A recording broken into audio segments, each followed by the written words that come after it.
Hello दोस्तों, नमस्कार। Study portal में आप सबका स्वागत है। मैं आपका साथी और गाइड डॉक्टर विजय। दोस्तों, आज का हमारा टॉक खिलजी वंश आज का टॉपिक है, जिसको आप लोग खिलजी डायनेस्टी भी कह सकते हैं।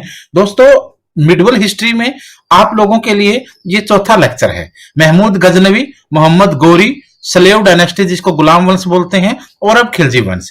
इससे पहले पूरा एंशिएंट हिस्ट्री 13 टॉपिक में कवर कर चुका हूं, जिसका क्रैश कोर्स भी आ चुका है। मॉडर्न हिस्ट्री बाय डॉक्टर विजय आप गूगल यूट्यूब पे कहीं भी डालेंगे तो मेरी ही वीडियो आएगी, जो 2 घंटे से बड़ा लेक्चर है, जिसमें मॉडर्न हिस्ट्री को जबरदस्त तरीके से डिस्कस किया है। आप लोगों को इतिहास पढ़ने में जो मजा आना चाहिए वो वहां है। दोनों के लिंक मिल जाएंगे डिस्क्रिप्शन में, और आप लोग वैसे भी देख सकते हैं। तो कहने का मतलब ये है कि मॉडर्न हिस्ट्री पूरी हो चुकी है, एंशिएंट हिस्ट्री पूरी हो चुकी है, और अब मिडवल पे चले हुए हैं। हर रोज आप लोगों के लिए लेक्चर आ रहे हैं। तो प्लीज, अगर आप लोग रियल में तैयारी कर रहे हैं तो आप लोग लेक्चर्स को जरूर देखिए और अपने नोट्स बनाइए। खिलजी डायनेस्टी 1290 ईस्वी से 1320 ईस्वी तक का ये टेन्योर मिलेगा, ये ईरा या कार्यकाल मिलेगा। इससे पहले 1290 से पहले 1205 से लेकर के आप लोगों को शुरुआत 5 में होगी, बट 6 से लेकर के 1290 तक हमने स्लेव डायनेस्टी को देखा था। अब खिलजी वंश में जो 1290 से लेकर के 1320 तक है, इसमें चाहे जलालुद्दीन फिरोज खिलजी हो, अलाउद्दीन खिलजी हो, मलिक कफूर हो, ये सारी चीजें आप लोगों को यहां पर हमें डिस्कस करने वाला हूं। शुरुआत करते हैं। शुरू करने से पहले पूरे भारत में हमारा स्टडी मटेरियल बाई कोरियर जाता है, चाहे वो जैसे ये पीजीटी मैथमेटिक्स के हैं, पीजीटी कंप्यूटर साइंस के, पीजीटी मैथमेटिक्स के, पॉलिटिकल साइंस के, हिस्ट्री, ज्योग्राफी, ऑल इंडिया के अंदर PRT, TGT, PGT, principal, vice principal, हर लेवल के आपको एग्जाम के नोट्स मिलेंगे, चाहे वो सीटेट है, डीएसएसबी है, केवीएस है, नवोदय है, ऑल टाइप के। तो आप लोग उनको भी ले सकते हैं। इस नंबर पर कॉल या व्हाट्सएप पर मैसेज करके ऑर्डर कर सकते हैं। उसके साथ अगर आपको डे टू डे की इंफॉर्मेशन चाहिए, क्लास की, नोट्स की, और उसके अलावा कौन सी वैकेंसी आई, क्या सिलेबस होता है, तो आप लोग इस नंबर पे अपना नाम, अपना सिटी, अपना सब्जेक्ट कौन सा है और आपको कौन सा एग्जाम देना है, ये लिख करके आप व्हाट्सएप कर दीजिए, नंबर सेव हो जाएगा। सबसे शुरुआत, जलालुद्दीन फिरोज खिलजी, खिलजी वंश का पहला राजा, जिसको खिलजी डायनेस्टी का फाउंडर भी कहते हैं। 1290 ईस्वी से लेकर 1296 ईस्वी तक का कार्यकाल जलालुद्दीन फिरोज खिलजी का रहा है। शुरू से लेकर के देखिए, जलालुद्दीन फिरोज खिलजी भारत में खिलजी वंश का संस्थापक था। पहला ही क्वेश्चन आता है कि खिलजी वंश के संस्थापक का नाम बताओ, या खिलजी वंश का संस्थापक कौन था, तो आपका आंसर रहेगा जलालुद्दीन फिरोज खिलजी, जिसने गुलाम वंश को समाप्त करके एक नया वंश अपना खिलजी वंश के नाम से शुरू किया था। 13 जून 1290 ईस्वी में उसका राज्याभिषेक हुआ था, यानी वह गद्दी पर बैठा था 13 जून 1290 ईस्वी को। दिल्ली सल्तनत का पहला शासक था जिसका हिंदुओं के प्रति उदार दृष्टिकोण था, यानी हिंदुओं के प्रति सॉफ्ट कॉर्नर वो रखता था, उदार हृदय रखता था।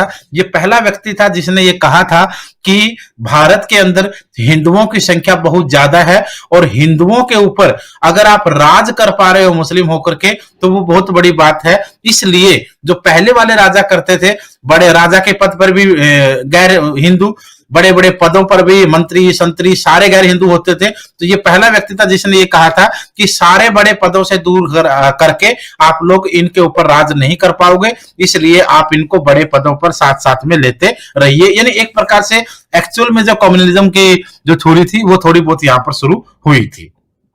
उसके बाद बात करेंगे आप लोग अलाउद्दीन खिलजी की।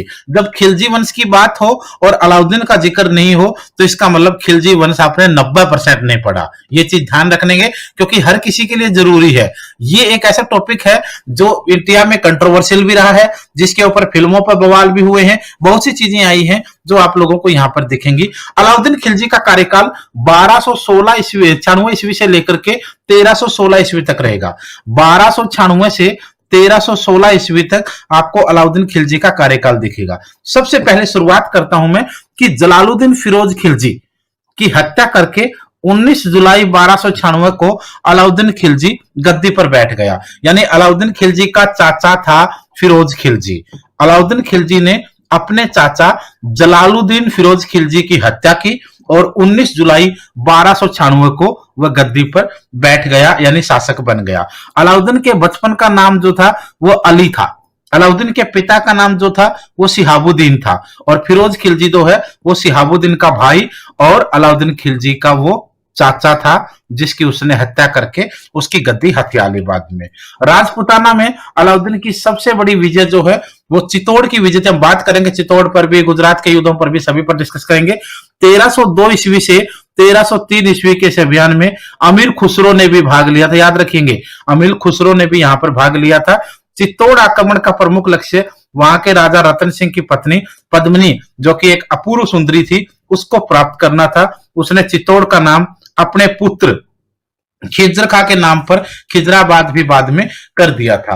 अब हम शुरू में, हालांकि जो अलाउद्दीन खिलजी था उसके अच्छे कामों की भी लिस्ट बड़ी लंबी चौड़ी है, और उसके युद्धों और आक्रमणों की लिस्ट भी लंबी चौड़ी है। अब हम उन चीजों पर बात करेंगे जो अलाउद्दीन खिलजी के जिन आक्रमणों का भारतीय इतिहास में बहुत ज्यादा वर्णन मिलता है। सबसे पहले नाम आता है गुजरात के ऊपर अटैक किएगा। गुजरात के अंदर जब इसने आक्रमण किया तो उस समय गुजरात का राजा राय कर्णदेव था, जो वाघेला वंश का राजा था, कर्णदेव, और उसकी पत्नी का नाम था कमला देवी, और उसका जो सेनापति था उस समय जो उसकी सेना को कुछ हद तक संभालता था उसका नाम था मलिक कफूर। अब स्टोरी शुरू होगी अलाउद्दीन खिलजी के गुजरात पर आक्रमण की। अलाउद्दीन खिलजी ने गुजरात पर आक्रमण कर दिया, और गुजरात के ऊपर जब आक्रमण किया खिलजी ने तो उस समय राजा कर्णदेव की वहां पर सत्ता स्थापित थी। अच्छा संघर्ष हुआ, राजा कर्णदेव ने बहुत बहादुरी से मुकाबला किया, लेकिन खिलजी की सेनाओं के आगे कर्णदेव की सेनाएं हार गई, और खिलजी ने राजा कर्णदेव को हरा दिया, और उसको हरा करके वहां से वह उसकी हत्या भी कर दी, और उसकी जो विधवा पत्नी थी, उसकी विधवा पत्नी कमला देव को वो अपने साथ ले आया, और उसके साथ उसने शादी यानी विवाह कर लिया। दूसरा काम उसने क्या किया, कर्णदेव की सेना में जो सेनापति के रूप में उस समय मलिक कफूर था उसको भी वो अपने साथ ले गया, और इसको उसने बाद में अपना सेनापति भी बना दिया। मलिक कफूर जो भारतीय इतिहास में एक किन्नर था, भारतीय इतिहास के अंदर एकमात्र शुरुआत के अंदर ऐसा सेनापति जो किन्नर होते हुए भारतीय सेना का सेनापति भी बना, ये चीज भी याद रखनी है। यानी गुजरात के युद्ध में खिलजी को कमला देवी को वो साथ लेकर आया, जिसके साथ उसने विवाह कर दिया, जो कर्णदेव की विधवा पत्नी थी, और मलिक कफूर को वो अपने साथ ले आया। कहा जाता है कि खिलजी जो है वो इन दोनों को अपना लक मानता था। इसके बाद उसने पूरे के पूरे भारत को जीतने का फैसला किया। कमला देवी उसके बहुत सारे कार्यों में उसके साथ समर्थन देती थी, और मलिक कफूर जो उसके सेनापति के रूप में था, उत्तर भारत तो उसको जितवा ही दिया, दक्षिण भारत तक जीतने का जो दावा खिलजी ने किया था वो मलिक कफूर के कंधों पर किया था। और दक्षिण भारत को जीतने के अभियान के लिए जब खिलजी की सेनाएं गई तो मलिक कफूर ने नेतृत्व किया था, और भारत के साउथ में रामेश्वरम, जहां से श्री अब्दुल कलाम जी रहे हैं, वहां तक का राज्य उसने उसके लिए जीत दिया था। तो ये तो था गुजरात अटैक के बारे में जो खिलजी के द्वारा उस समय किया गया था। एक तो गुजरात युद्ध के बारे में बहुत ज्यादा जिक्र आता है। दूसरा जो नाम आता है वो आता है चित्तौड़ आक्रमण के बारे में। चित्तौड़, जिसके ऊपर भारतीय इतिहास बहुत ज्यादा किताबें लिख चुका है, बहुत सारे इतिहासकारों ने लिखा है, फिल्में बनी, नाटक बने, सीरियल बने, बायकाट हुआ, विद्रोह हुआ, और देश के अंदर अलग अलग तरीके की बातें चली।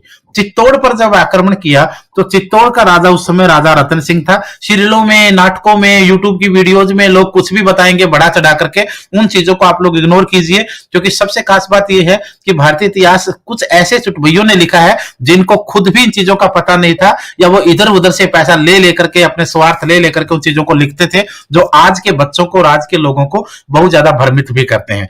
रियलिटी क्या होती है, चित्तौड़ के ऊपर उस समय राज था राजा रतन सिंह का। उसकी पत्नी जो विश्व सुंदरी के रूप में भी फेमस मानी जाती भारतीय इतिहास में, पद्मावती यानी पद्मावती थी, जिसको माता पद्मावती के नाम से भारत के बहुत से लोग मानते भी हैं और इतिहासकारों ने लिखा भी है। और उसी समय उसका जो सेनापति था वो एक वृद्ध, जो 80+ माना जाता है, 85-86 की एज आमतौर पर कही जाती है, वो बूढ़ा सेनापति था, गोरा, जिसकी भुजाओं में भीम से भी ज्यादा बल माना जाता था, यानी एक बहुत बहादुर भारतीय इतिहास का सेनापति। और उसके साथ उसका भतीजा बादल, जो उसको मतलब पूरी सेना में पूरा समर्थन करते थे। ये एक प्रकार से एक चित्र यहाँ पर था। इसी समय जब आक्रमण किया गया तो यहाँ पर आक्रमण किया गया खिलजी के द्वारा। हालांकि युद्ध क्यों हुआ, आक्रमण क्यों हुआ, इसके बारे में बहुत सी स्टोरियां हैं। सबसे पहले खिलजी जो है वो एक कैरेक्टरलेस टाइप का इंसान कुछ हद तक माना गया है, जिसके बारे में आमतौर पर हम ये पढ़ते अलग अलग चीजों में आए हैं।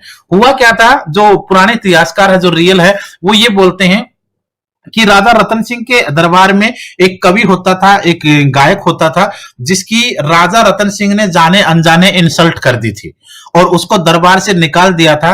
और वह कवि धीरे धीरे करके भटकता भटकता खिलजी के दरबार में आ गया और खिलजी के यहाँ पर नौकरी करने लगा। आमतौर पर लेखकों को और कवियों को किसी भी राज्य के अंदर आसानी से संरक्षण मिल जाता था, और जब वो अपनी कविताएं करता था तो खिलजी बहुत खुश होता था। एक दिन कहते हैं उस कवि ने बातों बातों में खिलजी के दरबार में कविताएं की, और इस कविताएं में उसने कहा कि दुनिया के अंदर कोई महिला है तो फिर वो पद्मावत है, उसके जैसी कोई महिला पृथ्वी पर नहीं है। जब ये बात उसने खिलजी को कही तो खिलजी का मन डोला और उसने प्रण कर लिया कि वो पद्मावत को जीतेगा, या पद्मावत या पद्मावती दोनों नाम आमतौर पर हैं, उसको जीत के वो लेकर आएगा। ये कवि की ये बात इसी वजह से थी क्योंकि कवि को जब चित्तौड़ से निकाला गया तो उस कवि ने कहा था कि मैं महाराजा रतन सिंह का नामो निशान मिटा दूंगा, यानी बदला लूंगा। और ये बदला उसने खिलजी के दिमाग में पद्मावत की बात को डालकर उसने पूरा कर लिया। फिर हुआ जंग खिलजी के बीच में और राजा रतन सिंह के बीच में। अलाउद्दीन खिलजी ने चित्तौड़ पर आक्रमण करने का फैसला कर दिया और उसकी सेना चित्तौड़ की तरफ निकल पड़ी। ये वो समय था, बताते हैं कि चित्तौड़ का पूरा जो राजघराना होता था या पूरी रियासत जो होती थी, मेन जो रियासत थी वो 7 गेटों के अंदर बंद होती थी। 7 गेट बताते उस समय होते थे और 7 गेटों के अंदर जाकर के फिर राज दरबार के लोग और राजा होते थे। अब ये कहा जाता है कि ये पूरे के पूरे 7 गेट होते थे। एक गेट को तोड़ करके आप अंदर जा सकते थे, फिर दूसरे गेट को तोड़ना होता था, फिर तीसरे गेट को, यानी कहा जाता था कि पूरे के पूरे किलों के अंदर इतना सारा सिस्टम होता था कि आप लोगों को काफी समय तक बाहर जाने की जरूरत नहीं थी, सब कुछ अंदर ही आपके लिए अवेलेबल होता था। अलाउद्दीन खिलजी की सेनाओं ने काफी समय तक संघर्ष किया, चित्तौड़ के घेरे को वो तोड़ नहीं पाए। ये सच्चाई बताता हूं मैं, उसके बाद हम आगे का टॉपिक तो डिस्कस करेंगे। लेकिन जब आप अलाउद्दीन खिलजी पढ़े, खिलजी वंश पढ़े और चित्तौड़ ना पढ़े तो उसका कोई मतलब नहीं है। जब ये सारा काम हुआ तो खिलजी की सेनाएं संघर्ष करती रही, उधर राजा रतन सिंह की सेनाओं ने काफी मुकाबला किया और इन गेटों को तोड़ने में बताते हैं खिलजी कामयाब नहीं हुआ। उसके बाद एक बड़ी चाल चली गई। क्यों? क्योंकि 3-4 महीने तक खिलजी ने वहां वेट किया, संघर्ष बड़ा हो रहा था, काम हो नहीं रहा था, रतन सिंह की सेनाएं जूझ रही थी। खिलजी को क्या लग रहा था? खिलजी को यह डर था कि अगर इससे ज्यादा समय लगा तो दिल्ली की गद्दी खतरे में ना पड़ जाए, इसलिए वो बहुत ज्यादा टाइम नहीं लगाना चाहता था। फिर एक साजिश रची गई और उस साजिश में कहा गया कि खिलजी ने राजा रतन सिंह के पास एक पैगाम भेजा और वहां पर कहा कि खिलजी हार मान चुका है और वो वापिस जाना चाहता है, लेकिन वापिस जाने से पहले उसकी आपसे एक दरख्वास्त है कि अगर आप पद्मावती के उसको दर्शन भी करवा दो तो वो खुशी खुशी वापिस लौट जाएगा, सिर्फ इतनी सी इच्छा है। राजा रतन सिंह कहते हैं कि राजा रतन सिंह कुछ हद तक घबराया हुआ था क्योंकि खिलजी की सेनाओं का मुकाबला लंबे समय तक करना बहुत ज्यादा मुश्किल था। इसलिए रतन सिंह को लगा कि अगर इतनी सी बात से बात बन रही है तो क्यों ना हम हाँ कर दें। लेकिन कहते हैं कि उस समय जो बहादुर सेनापति गोरा था उसने ये कह दिया था कि महाराज ऐसा कुछ नहीं है, ये खिलजी की एक चाल है और आप इस चाल में फंस जाओगे। और ये कहते हैं कि राजा रतन सिंह ने गोरा को डांटते हुए बोला था कि आप सैनिक हो और सेनापति या सैनिक का काम करो, आपको राजकाज नहीं पता है, राजाओं की बातों में मत आइए। गोरा नाराज हुआ और सेनापति का पद छोड़कर जंगलों में कहते चला गया। उस समय खिलजी ने समर्थन जो मांगा था रतन सिंह से पद्मावत को देखने के लिए, रतन सिंह ने हाँ कर दिया। और कहा जाता है कि जब पद्मावत से बात हुई तो उस समय ये डिस्कस हुआ था कि राजा रतन सिंह और राजपुताने में ये प्रथा थी कि किसी गैर पुरुष के सामने महिलाएं नहीं आएंगी। तो ये फैसला किया गया कि सीढ़ियों से पद्मावत उतर के आएगी। नीचे तालाब था जहां पर पानी में प्रतिबिंब दिखेगा और दूसरी तरफ खिलजी होता था, खिलजी और रतन सिंह वगैरह थे। तो उस पानी के प्रतिबिंब में खिलजी पद्मावत को देखेगा, ना कि सामने सामने से। यही हुआ, खिलजी को वो बात पसंद आई और उसने वो देखा। देखने के बाद गलती कहां हुई? गलती हुई रतन सिंह से। जब देखने के बाद हमारे यहाँ पर एक संस्कार होता है इंडिया के अंदर, खास करके हिंदुइज्म में, कि जब कोई व्यक्ति घर आता है तो जब वापस जाता है तो आप उसको सी ऑफ करने जाते हैं, अपने घर से बाहर या दूर तक जहां भी हो आप उसको छोड़कर आते हैं। राजा रतन सिंह जब खिलजी को मतलब वे ऑफ करने गया या बाहर छोड़ने के लिए गया, तो खिलजी के वो साथ साथ चलता रहा और सातों गेट खिलजी के साथ रतन सिंह ने पार कर दिए। जब सातों गेट पार किए तो बाहर खिलजी की सेनाओं ने रतन सिंह को बंदी बना लिया और उसको पकड़ करके दिल्ली ले आए। पद्मावत को संदेश भेजा गया या तो 10 दिन के अंदर उसकी शादी का डोला खिलजी के पास आए, यानी शादी के लिए तैयार हो, अदरवाइज रतन सिंह को मार दिया जाएगा। ये सारी की सारी प्लानिंग यहाँ चल रही थी।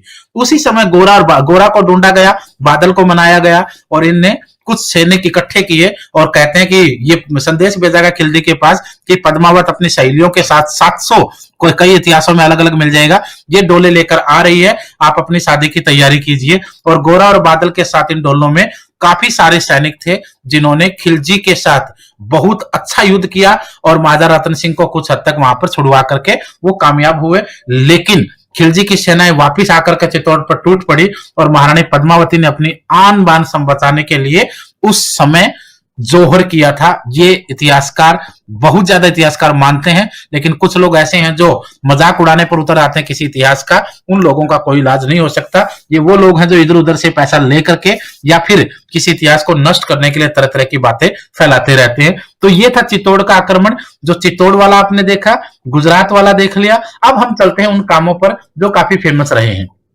मलिक कफूर जब तेलंगाना की राजधानी वारंगल पहुंचा तो वहां के शासक, ये साउथ अभियान है, साउथ इंडिया को, दक्षिण भारत को जीतने का प्लान जब खिलजी ने बनाया तो प्लान हुआ था कि मलिक कफूर दक्षिण भारत जीतकर खिलजी को भेंट करेगा। मलिक कफूर ने वही किया।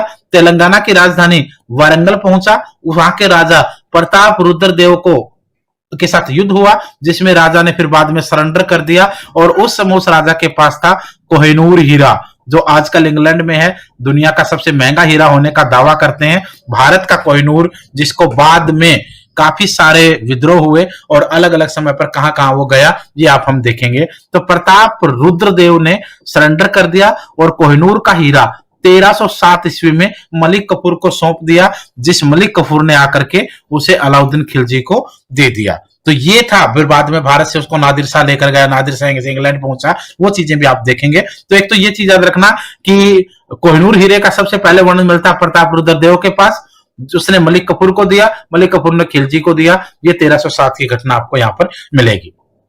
अलाउद्दीन खिलजी के अच्छे कामों में देखिए, सबसे पहले बाजार प्रणाली, मार्केट सिस्टम का फाउंडर बोलते हैं उसको, जन्मदाता, मार्केट सिस्टम का जन्मदाता बोलते हैं। यह चीज याद रखनी है। पहला राजा था जिसने बाजारों की व्यवस्था शुरू की, वस्तुओं के मूल्य को लंबे समय तक स्थिर रखा, उसने एक प्रकार से स्टेबिलिटी लाई उसने सामानों की कीमत के अंदर।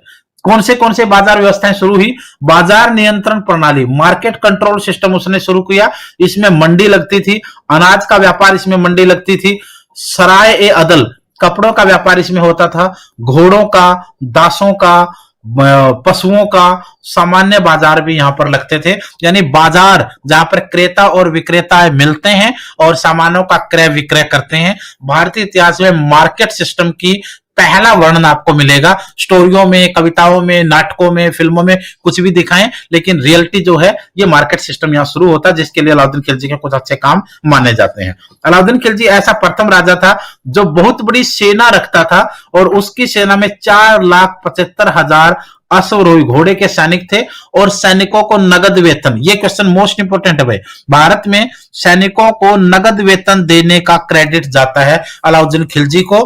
क्यों? क्योंकि इससे पहले और परमानेंट सेना और नगद वेतन, क्योंकि बहुत बड़ा साम्राज्य हो चुका था और इसमें पूरा साल भर सेना युद्ध करती थी, अलग अलग एरिया को जीतते थे, सुरक्षा करनी होती थी। तो परमानेंट सेना चाहिए तो नगद वेतन भी देना पड़ेगा और लंबा थोड़ा खर्च भी होता था। अलाउद्दीन के सैनिक 1100 1000 की टुकड़ी में, 100 की टुकड़ी में और 10 की टुकड़ी में बटे होते थे, जिनके प्रमुख को खान कहा जाता था, मलिक कहा जाता था, अमीर कहा जाता था, सिपह सालार आदि इसके नाम भी होते थे। अलाउद्दीन खिलजी ने घोड़ों को दागने की प्रथा, मोस्ट इंपोर्टेंट है भाई, घोड़ों को दागना शुरू किया और सैनिकों का हुलिया, स्केच ऑफ द सोल्जर, ये शुरू किया। घोड़ों को दागने की प्रथा इसलिए थी क्योंकि जैसे पूरा राज्य है, राज्य के अंदर राजा के पास भी घोड़ा होता था, अमीरों के पास भी घोड़े होते थे, जो जागीरदार और साहूकार थे उनके पास भी होते थे, जनता में भी कुछ अमीर होते थे जिनके पास घोड़े होते थे। इसलिए राजा का घोड़ा चोरी हो जाता था या सेना का घोड़ा इधर उधर हो जाता था तो कोई पहचान नहीं सकता था, इसलिए राजा के घोड़ों को, सेना के घोड़ों को दागने की प्रथा अपना ली थी, ताकि उनके ऊपर एक लोहे का कोई रिंग गर्म करके और उनकी पीठ पे रखा जाता था, जिससे उस पर निशान हो जाता था और ये राजा के, सेना के घोड़े की निशानियां होती थी। दूसरा, सैनिकों का हुलिया, सैनिकों का हुलिया स्केच, जैसे आप लोग आधार कार्ड वगैरह में देखते हो या फिर हम कई बार गुमशुदा का कोई पर्चा लगाता देखते हैं कि ऐसा ऐसा व्यक्ति, रंग गोरा, हाइट इतनी, बाल गुंगराले, इस तरीके की आंखें, ऐसा ऐसा व्यक्ति कहीं देखा हो तो बताना। यानी एक प्रकार से वर्णन, उसका दिखावट का वर्णन करना, ये हुलिया बनता था सैनिकों का, ताकि उसकी पूरी डिटेल आ सके। उसने प्रत्येक सैनिक को 234 टका प्रतिवर्ष देता था। सैलरी देखिए, यहां पर सैलरी जो होती थी वो ईयरली होती थी, ईयरली, और ईयरली सैलरी जो है वो 234 रुपए प्रतिवर्ष, 234 टका यहां था प्रतिवर्ष दिया जाता था। घोड़े दागने की प्रथा, सैनिकों का हुलिया, परमानेंट सेना, नगद सैलरी, 234 टका प्रतिवर्ष, ये चीजें आपको देखनी पड़ेंगी। अलाउद्दीन के पुलिस व्यवस्था को ठोस रूप से संगठित उसने किया। पुलिस का मुख्य अधिकारी उस समय कोतवाल होता था। पुलिस व्यवस्था को भी मजबूत किया ताकि विद्रोह को दबाया जा सके, लॉ एंड ऑर्डर को बनाया जाए, और कोतवाल अधिकारी वहां पर प्रमुख माना गया। अलाउद्दीन खिलजी ने डाक व्यवस्था को शुरू किया, डाक प्रथा, पोस्ट सिस्टम, ये एक प्रकार से जिसको आज के समय में आज भी भारत में बहुत ज्यादा वैल्यू है। डाक व्यवस्था उसने शुरू करी। राशनिंग प्रणाली, राशन सिस्टम इसने शुरू किया। यानी कामों में देखेंगे ना तो बहुत सारे क्वेश्चन मिल जाएंगे आपको इसके बारे में, तो ये इसलिए मैं बताना चाह रहा हूं कि यहां इन टॉपिकों को आपको जरूर देखना पड़ेगा, क्योंकि अगर ये नहीं देखते हैं तो फिर एक पक्ष आपको देखना है और क्वेश्चन दोनों जगह से आएंगे। नंबर 1, मार्केट सिस्टम हुआ, जिसमें चारों प्रकार के बाजार लगते थे, अनाज के, कपड़ों के, घोड़ों के, पशुओं के, ये आ जाएगा। उसके साथ दूसरा क्वेश्चन आएगा परमानेंट सेना का, तीसरा क्वेश्चन आएगा नगद वेतन देने का, चौथा क्वेश्चन आएगा आपका घोड़े को दागने का, पांचवा क्वेश्चन आएगा हुलिया प्रथा किसने शुरू की, ये भी देखना है। कोतवाल पुलिस व्यवस्था वाला छठा क्वेश्चन आपका यहां पर बन जाएगा। सातवां क्वेश्चन आपका बन जाएगा डाक व्यवस्था को किसने शुरू किया। आठवां क्वेश्चन बन जाएगा राशनिक प्रणाली का संबंध किससे है। ये मतलब अलग अलग क्वेश्चन बहुत सारे बनेंगे, इनको देख लेना। कामों की बात जहां तक की जाए तो, और कामों को बात हो और महल और किले ना बने राजाओं की रियासतों में, ऐसा हो नहीं सकता। दिल्ली में अलाई दरवाजा के निर्माण किया था। सीरी का किला का निर्माण किया। हौज खास बनवाया, दिल्ली का जो काफी फेमस एरिया, पोज एरिया है। जमात खाना मस्जिद का निर्माण किया। ये चीज भी आपको यहां पर देखनी। अच्छा, अलाई दरवाजे की बात करूं मैं तो अलाई दरवाजा कुतुब मीनार में है, और ये कहते हैं कि कुतुब मीनार में जब अलाई दरवाजा लगाया गया तो इसके लिए कुछ व्यवस्था है। 2-3 चीजें मिलेंगी। कुतुब मीनार की नींव रखवाने की बात आई तो आपके सामने आया ऐबक का नाम। कुतुब मीनार को पूरा करवाया तो आपके सामने आया इल्तुतमिश का नाम।